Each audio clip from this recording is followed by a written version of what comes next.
Sveiki gerbėmieji, sveiki bendražygiai, sveiki bičiuliai, sveiki vienminčiai, sveiki didžiojo šeimos gynimo maršo, kuris įvyko prieš 3 metus dalyviai. Visa Lietuva tuo metu pakilo, sudrebino visą politinę sistemą ir apie 50 000 žmonių susirinkę Vingio parke ir dar 10 kart tiek stebinčių tiesioginę transliaciją iš visos Lietuvos įrodė, kad Lietuva yra vieninga, kad Lietuva puikiai supranta pavojus, kurie iš lėto sėlina prie mūsų iš visų pusių, kad Lietuva puikiai suvokia, kad šitie dabar valdžioje susėdę įvairūs veikėjai netarnauja Lietuvai ir realiai tarnaudami kažkam iš užjūrio plėšia valstybę, naikina ją, griauna ir tą mato net ir visiškai su politika nesusiję žmonės. Tas didysis šeimos gynimo maršas tiesiog pakilo kaip feniksas iš pelenų, jokie tyrimai nerodė, kad tauta galvoja ne taip, kaip piešia mums žiniasklaida. Žiniasklaida mums bandė įrodyti, kad visa tauta galvoja kaip gal 3% veikėjų sulindusių į šiltas vieteles Vilniuje. Jie valdantis žiniasklaidą bando mum plauti smegenis ir bando įrodyti, kad Lietuva yra užgėjus kažkokius, kad Lietuva labai nori kažkokių Stambulo konvencijų, Lietuva labai nori legalizuoti narkotikus, Lietuva labai nori nesimokyti, Lietuva nenori normalios medicinos pagalbos. Tai visiškas melas ir didysis šeimos gynimo maršas būtent tai įrodė. Dabar 30 to didžiojo šeimos gynimo maršo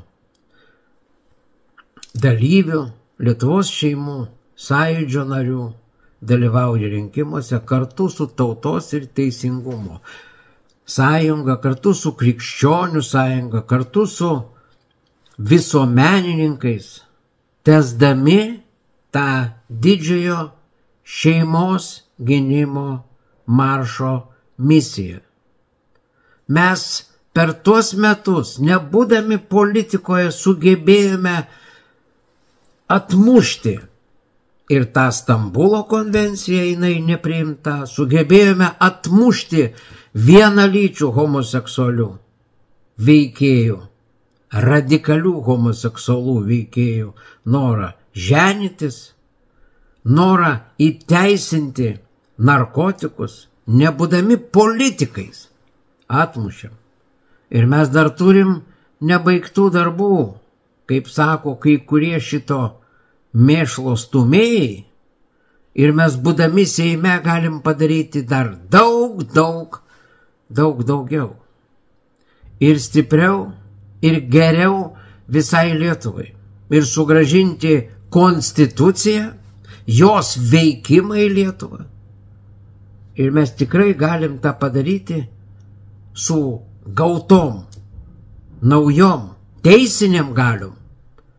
Ir įrodėm, kad mes sugebam net ir neturėdami teisinių galių tą padaryti ir priversti nesąžiningus politikus veikti taip, kaip naudinga Lietuvai. Vienintelis Petras Gražulis tada parėmė ir palaikė didįjį šeimos gynimo maršą iš visų tų vadinamų opozicinių partijų, nei valstiečiai nepasirodė didžiajame šeimos gynimo marše, nei regionai kažkokie, nei skvernelistai, nei jo labiau socialdemokratai, todėl kad jie visi, praktiškai visi, palaiko visą tą genderizmą ir tik vėliau po didžiojo šeimos gynimo maršo nusitvėrė šeimos gynimo vėliavėlę tam, kad pridengti savo juodus darbelius. Nebuvo ten ir Žemaitaičio. Nežinau kodėl, bet vėlesni balsavimai parodė, kad jis irgi balsuoja ne taip, kaip kalba. Nenoriu aš nieko sakyti, bet realiai prieš 3 metus, kai mes pradėjom žygį už šeimą, prieš genderizmą, už savo vaikus, už tinkamą gydymą, už visą tai, kas įtvirtinta konstitucijai, nebuvo nei vieno kartu su mumis, išskyrus Petrą Gražulį, kurie dabar įvardinti opozicionieriais ir kurie tvirtai stotų tiesos pusėn. Pamastykit apie tai. Pamastykit, kaip plaunami jums smegenys, kaip jūs bando apgaudinėti ir kaip vėl bando įrodyti, kad jūs nevatai tikit tuo, ką žiniasklaida jums perša. Lietuva visada buvo stiprių vyrų ir stiprių ir išmintingų moterų šalimi. Dėl to mes atlaikėm įvairių priešų užpuolimus tūkstantmečiais. Mes visada atsilaikėm ir dėl to Lietuva yra čia, nepajudinama, nors čia bandė įvairiausi užkariautojai eiti, visi gavo į skudurus ir mes čia dėl to ir esame Lietuvoje. Aš džiaugiuosi, kad jūs visi mus palaikot, palaikymas yra iš tikrųjų didžiulis, aš džiaugiuosi, kad jūs visi esate čia susirinkę, aš džiaugiuosi ir visų tų buvimų, kurie žiūrite mus, sekate mus. Ir aš tikiu Lietuvą, tikiu mūsų valstybę ir tikiu, kad mes visi kartu susitelkę grąžinsime tėvynei valstybę. Kelkis Lietuva, kaimynai, sesės, broliai.